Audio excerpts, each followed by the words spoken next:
Welcome, dear viewers. For more exclusive, thrilling stories every week, subscribe to our channel. Sit back, relax, and enjoy. The Weight of Memory. My name is Alistair Finch. In the hushed air of antique auctions and dimly lit backrooms, my name often hangs like the scent of aged parchment and beeswax. Admiration, yes, for my discerning eye and the unparalleled nature of my collection. But unease, too. A certain disquiet clings to the edges of my reputation, like cobwebs on a forgotten portrait. I have dedicated my life to acquiring the relics of bygone eras, not merely for their monetary value, but for the stories they hold captive, the echoes of lives lived and lost. In my late 50s, with silver threading through my meticulously styled dark hair and a perpetual air of thoughtful intensity etched on my face, I am a figure both respected and slightly feared within the esoteric world of collectors. My life has become a relentless pursuit of the rare, the peculiar, and often the unsettling. Each acquisition is a victory, a tangible link to a past I feel compelled to understand, to somehow master. This obsession, though I rarely acknowledge it even to myself, is a carefully constructed edifice built upon the unstable foundations of a long-repressed tragedy. A childhood afternoon, a moment of carelessness, the chilling splash of water. These fragmented memories lie buried deep within me, poisoning my present with a persistent sense of guilt. The accidental death of my younger sister, a wound that time has scabbed over but never truly healed, fuels my desperate need to possess fragments of history, as if by gathering enough pieces I could somehow reconstruct what I had irrevocably broken. For years, one particular artifact has haunted the periphery of my awareness. A whispered legend that resonated with the darkest corners of my collecting instincts. The Blackwood chest. It was spoken of in hushed tones, a piece shrouded in rumor and dread. A potent curse, some said, clung to its iron-bound frame. Others whispered of a trapped spirit, a malevolent entity feeding on the sorrow that seemed to emanate from its very core. Its history, so the tales went, was steeped in tragedy, linked to a family that had withered under the relentless onslaught of loss. To me, the Blackwood chest was more than just an antique. It was the ultimate prize, a key, I believed, to unlocking the deepest, most shadowed recesses of human experience. I saw it as a crucible of sorrow, a tangible manifestation of grief that had somehow solidified into an object. To possess it would be to hold the essence of tragedy itself, to finally grasp the elusive nature of the past that so relentlessly eluded me. The pursuit of the Blackwood chest had become my white whale, a singular obsession that overshadowed all other acquisitions. I felt, with a certainty that bordered on the fanatical, that this was the piece that would finally complete me, would somehow fill the hollow ache that had been my constant companion for decades. The trail to the Blackwood chest had been long and circuitous, a delicate dance of inquiries and hushed conversations within the secretive network of dealers and collectors. Finally, the whispers led me to a remote, dilapidated farmhouse nestled deep in the unforgiving countryside. This was the last known residence of Silas Blackwood, the last living descendant of the family whose name was forever entwined with the chest's dark legend. The air around the farmhouse felt heavy, stagnant with the scent of decay and neglect. Paint peeled from the wooden siding like sunburnt skin, and the windows stared out blankly like vacant eye sockets. Silas Blackwood himself was a reflection of this desolate setting. Gaunt and stooped, he moved with a weary shuffle, his clothes hanging loosely on his emaciated frame. His eyes, however, held a disturbing intensity, a haunted weariness that spoke of sleepless nights and the constant companionship of sorrow. The transaction took place in a room choked with dust motes that danced in the scant light filtering through a grimy window. Books lay scattered haphazardly, their pages yellowed and brittle. The Blackwood chest sat in the center of the room, a hulking presence of dark iron and intricate, unsettling carvings. The symbols adorning its surface seemed to writhe in the dim light, their forms vaguely organic and vaguely menacing. Silas spoke in a low, raspy voice, each word laced with a palpable sense of dread. He recounted the history of the chest, the litany of tragic deaths that had plagued his family for generations. He spoke of sorrow that clung to the metal like a shroud, of a presence that had taken root within the chest, feeding on the despair of those who came near it. His warnings were cryptic, fragmented, filled with the imagery of shadows and endless weeping. I listened, a flicker of something akin to excitement dancing in my own eyes. I recognized the genuine fear in Silas's voice, but I dismissed it as the superstitions of a broken man, the desperate attempts of someone clinging to the remnants of a cursed legacy. I had heard such tales before, the dramatic pronouncements that often accompanied objects with a dark history. It was part of the allure, the mystique that drove collectors like me. Blinded by my insatiable desire to possess the legendary artifact, I saw Silas's fear not as a warning but as confirmation of the chest's potent power. The price was agreed upon, a substantial sum that Silas accepted with a strange mixture of relief and resignation. As the heavy chest was loaded onto my transport, Silas watched with hollow eyes, a silent testament to the burden he had finally relinquished. My secluded Victorian home, nestled amongst ancient oaks and shrouded in an almost perpetual twilight, was already a testament to my life's obsession. Every room overflowed with the spoils of my relentless pursuit. Antique furniture draped in shadow, portraits with eyes that seemed to follow you, and glass cabinets filled with objects whispering tales of forgotten lives. The arrival of the Blackwood chest only amplified the house's already palpable aura of the uncanny. The sheer weight of the chest was surprising. Even the burly movers I had hired strained under its heft, their faces flushed with exertion. As they maneuvered it through the narrow doorway of my study, a room lined with bookshelves groaning under the weight of arcane texts, a palpable coldness seemed to emanate from the iron-bound box. The air in the room grew heavy, and as one of the movers stumbled, a faint, mournful whisper seemed to echo in the air, a fleeting sound that could have been the wind or perhaps something else entirely. I felt a thrill course through me, a potent cocktail of anticipation and a subtle unease that I quickly tried to rationalize. The coldness, the whisper, it was merely the atmosphere surrounding such an old and storied object, the power of suggestion playing tricks on the mind. I watched as the chest was finally placed in the center of the study, its dark presence dominating the room. It was more imposing than I had imagined, the intricate carvings on its surface appearing even more unsettling in the familiar surroundings of my home. I circled it slowly, my fingers tracing the cold, unyielding iron. I had finally acquired it. The Blackwood chest was mine.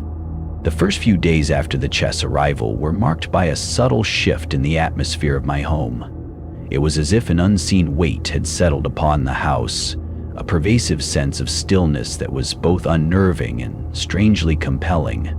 Small, inexplicable events began to occur, subtle disturbances that I initially dismissed as products of my own overactive imagination. I would enter my study in the morning to find objects inexplicably rearranged. A heavy brass paperweight that I had placed on my desk would be inexplicably moved to a nearby shelf. A stack of ancient manuscripts would be subtly askew, their order disturbed in a way that suggested deliberate interference rather than mere accident.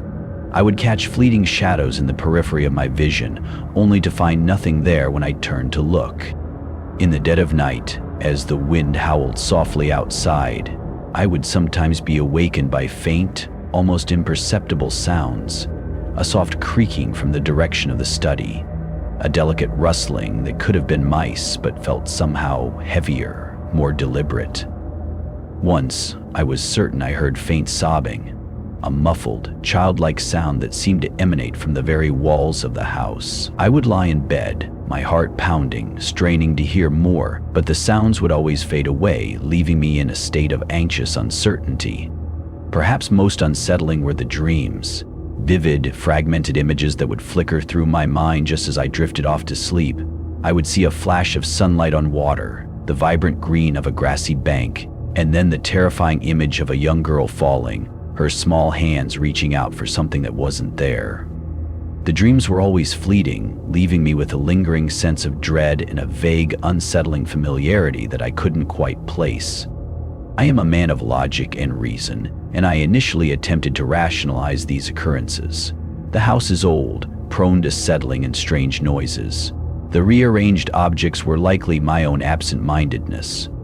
The dreams were simply the product of stress, the subconscious processing my excitement over the new acquisition. But as the days passed, the incidents became more frequent, more insistent, and a seed of unease began to take root in my mind. A nagging feeling that perhaps there was more to these events than mere coincidence. Driven by a growing sense of unease and a collector's inherent need to understand the provenance of my acquisitions, I threw myself into researching the Blackwood family and the history of the ominous chest. I spent hours poring over dusty local archives, my fingers tracing the faded ink of old parish records and land deeds. I contacted other collectors, individuals with a similar fascination for the macabre and the historical, seeking any information they might have on the Blackwood lineage. The story that began to unfold was a bleak and tragic one. The Blackwood family, once prominent landowners in the region, had been plagued by a relentless series of misfortunes. One by one, their children had succumbed to untimely deaths, a fever that swept through the village, a riding accident, a fall from a high window. The local legends, often embellished with the passage of time, spoke of a curse that had descended upon the family, a consequence of some forgotten transgression. The most persistent and heart-wrenching tale was that of Emily Blackwood, the youngest daughter. The archives detailed her death by drowning in a small pond near the family manor. The circumstances were deemed accidental, but the sheer weight of the family's previous losses cast a long shadow over the event. The manor itself, I learned, had fallen into disrepair after the last of the direct Blackwood line had died, becoming a place whispered about by locals as being haunted by the echoes of the family's overwhelming grief. As I pieced together the fragmented history of the Blackwood family, the legend of the chest took on a new, more unsettling dimension. The stories of successive tragic losses, culminating in the drowning of young Emily, seemed to coalesce around the iron-bound box. It was as if the chest had become a repository for the family's collective sorrow, a vessel that had absorbed their grief and now radiated it outwards, affecting all who came into contact with it. The more I learned, the more the subtle unease I had been experiencing solidified into a genuine sense of disquiet. My collector's instinct, coupled with a growing sense of urgency, compelled me to attempt to open the Blackwood chest. I had examined it thoroughly upon its arrival, noting the intricate craftsmanship of the ironwork and the elaborate, almost disturbing carvings that adorned its surface. The lock, however, was a formidable piece of antique engineering, its mechanism hidden beneath a plate intricately etched with weeping figures and swirling patterns that seemed to shift and writhe under my focused gaze. I began my efforts with a selection of antique keys from my vast collection, each one a relic in itself, whispering tales of forgotten locks and long-lost secrets. I tried them one by one, my frustration mounting as each key failed to engage the intricate tumblers within. I then resorted to a set of specialized lock-picking tools, delicate instruments of polished steel that I wielded with practiced precision, but even these proved useless against the Blackwood chest's stubborn defense. The lock seemed almost sentient, resisting my every attempt with an unnerving tenacity. As I worked, I couldn't shake the feeling that I was being watched, that unseen eyes were observing my efforts. The subtle carvings on the lock seemed to deepen, the weeping figures appearing to weep more profusely, the swirling patterns taking on a more chaotic and unsettling form. My initial curiosity began to morph into a gnawing sense of paranoia. Perhaps Silas's warnings hadn't been mere theatrics after all. Perhaps there was something truly significant locked away within the chest, something that was actively resisting being disturbed. The inability to open the chest only intensified my desire to know what lay within, fueling my obsession and deepening the unsettling atmosphere that permeated my home. The Blackwood chest, silent and unyielding, had become a focal point for my growing anxiety. Seeking a different approach, I decided to consult Elias Thorne, an elderly antique shop owner whose small, cluttered shop in a forgotten corner of the city was rumored to hold a wealth of obscure knowledge. Thorne was a wizened man with eyes that seemed to hold the wisdom of centuries, and a reputation for possessing an almost uncanny understanding of the history and lore surrounding antique objects. I described the Blackwood chest, carefully omitting the more unsettling details of my recent experiences. I focused on the chest's markings, the intricate carvings that had so far defied my attempts at opening it. Thorn listened intently, his brow furrowed in thought as I spoke. When I finished, Thorn nodded slowly, his gaze distant. "The blackwood markings," he murmured, his voice raspy with age. "I haven't seen those in many years." He then recounted a chilling tale, a local legend that had been passed down through generations of antique dealers in the region. He spoke of the last Blackwood heir, a man driven to the brink of madness by the chest. This unfortunate individual, Thorn claimed, had become convinced that the chest held the captured grief of his lost children, their sorrow somehow trapped within its iron confines. Thorn's voice dropped to a near whisper as he recounted the man's descent into delusion, his increasingly erratic behavior, and his eventual confinement in an asylum. "He would rave about the chest," Thorn said, his eyes fixed on some unseen point in the distance. He said it whispered to him at night, the sounds of weeping children echoing from within. Thorn strongly advised me to leave the chest locked, to not disturb whatever slumbered within. But his words, rather than deterring me, only served to intensify my resolve. The antique shop owner's tale had confirmed the chest's dark reputation and further fueled my burning curiosity.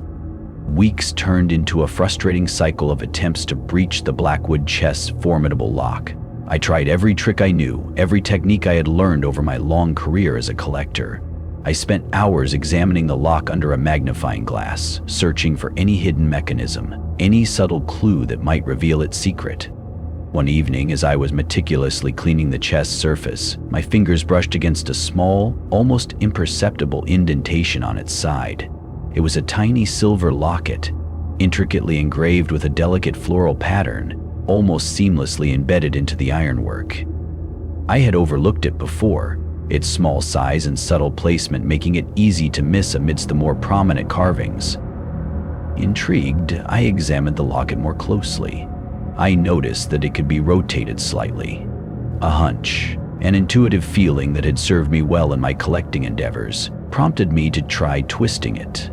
It resisted at first, but with gentle pressure it clicked softly into place. I tried another slight turn, and another click followed. I continued this process, rotating the locket in various directions, listening for the telltale clicks that indicated a hidden mechanism was being engaged. Finally, after a sequence of precise twists and turns, I heard a deeper, more resonant click from the vicinity of the main lock. A low groan emanated from the chest, the sound of rusted metal protesting after years of silence.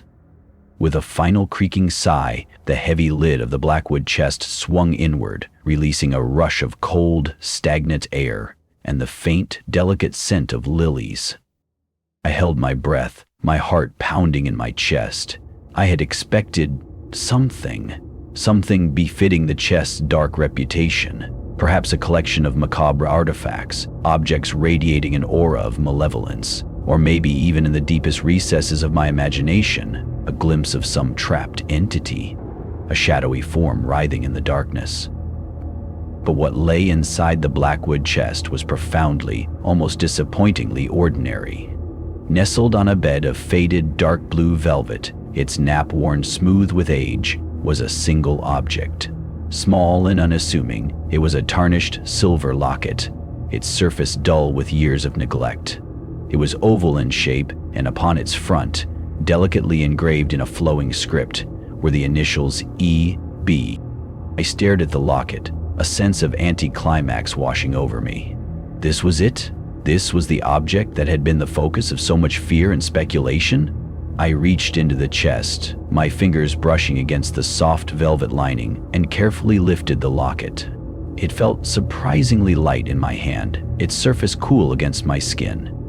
I turned it over, examining the intricate floral carvings on its back. It was a beautiful piece, albeit a simple one, but it held no obvious signs of a curse, no hint of a trapped spirit.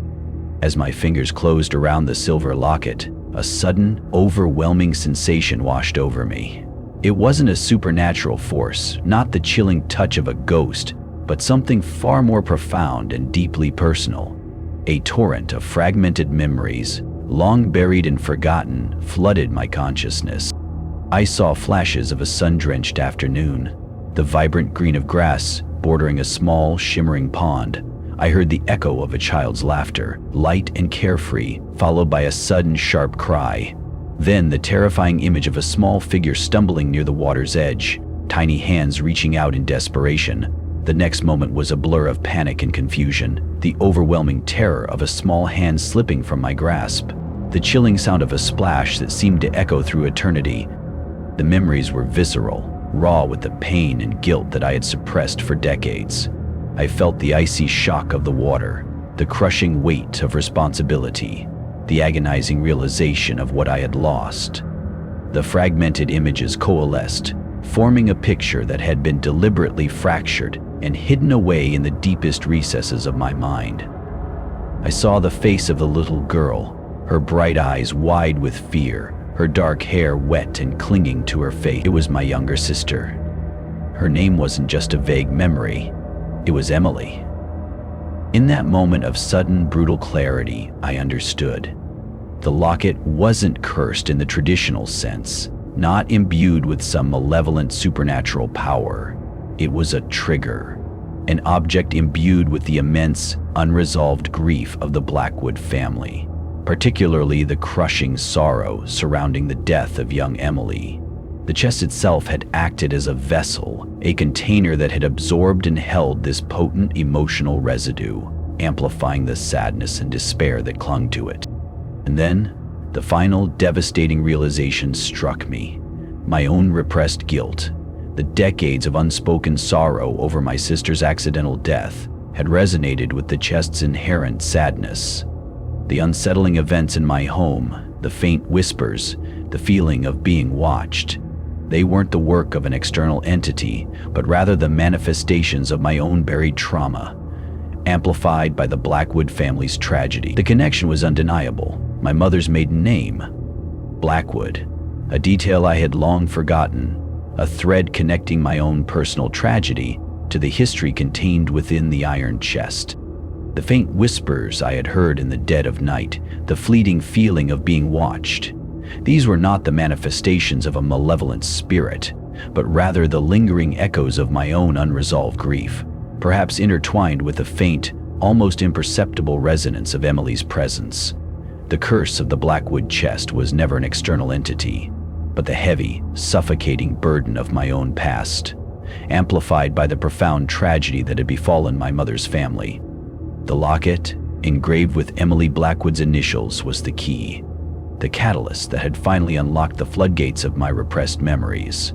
It was a tangible link to the past, not just the Blackwood family's past, but my own. The chest had served as a conduit, drawing out my buried sorrow and reflecting it back at me in unsettling ways. The coldness I had felt emanating from the chest was the chill of forgotten grief, the faint scent of lilies, perhaps a memory associated with Emily's funeral, or a detail from that long-ago afternoon by the pond.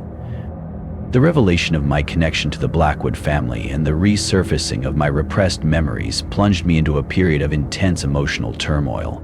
The carefully constructed walls I had built around my grief for so many years crumbled, leaving me exposed to the raw, agonizing pain of my childhood loss. I relived the accident in vivid detail, the terror, the guilt, the crushing weight of responsibility that had haunted me subconsciously for my entire adult life. I wept openly for the first time in decades, tears streaming down my face, a torrent of sorrow that had been dammed up for far too long. I finally allowed myself to grieve for Emily, the little sister I had lost, the future that had been stolen from her, from both of us. I understood now that my lifelong obsession with collecting, my desperate need to possess fragments of the past, had been a misguided attempt to control what was uncontrollable, to somehow atone for a tragedy that had been a childish accident. I had sought solace in the relics of others' histories, hoping to find an escape from my own. After days of introspection and emotional reckoning, I made a decision. I carefully placed the silver locket back inside the Blackwood chest and closed the heavy lid. I no longer desired to possess it. Its power lay not in its monetary value or its dark history, but in the profound personal connection it had revealed. I contacted Silas Blackwood, explaining my connection to the family, the long-forgotten link through my mother. I spoke of the resurfaced memories, my understanding of the chest's true nature, not as a vessel for a malevolent entity, but as a repository for the enduring power of grief. I told Silas that I wanted to return the chest and the locket, that they belonged to his family, to their history. Silas, initially wary, listened with growing understanding as I recounted the details of my childhood tragedy and my mother's maiden name. He agreed to take back the chest, recognizing the strange twist of fate that had brought it back into his family's orbit. The transaction was reversed. The heavy chest returned to the dilapidated farmhouse, a silent testament to the enduring weight of memory. My experience with the Blackwood chest profoundly changed me. I sold much of my macabre collection, the objects that had once held such fascination now seeming to carry a different kind of weight, a reminder of my past obsession. My relentless pursuit of the past was replaced by a quiet acceptance of it. I dedicated myself to preserving local history in a more meaningful way, donating artifacts to museums and historical societies. I even established a small memorial in the local cemetery, a simple stone marker dedicated to the Blackwood family and my sister Emily.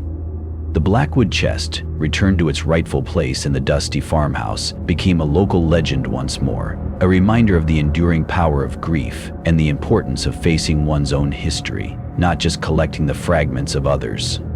Alistair Finch, the renowned collector, had finally found peace not in possessing the past, but in confronting my own. The weight of memory, once a crushing burden, had become a quiet understanding, a gentle reminder of the fragility of life and the enduring power of love and loss. That wraps up tonight's pasta. If your lights flicker, don't blame the wiring. Until the next shadow creeps in. If you haven't subscribed yet, please do. It helps more than you know. And if you liked the story, don't forget to hit the like button. In the comments below, share your own horror experience. I'll be reading after midnight. Good night. See you again tomorrow.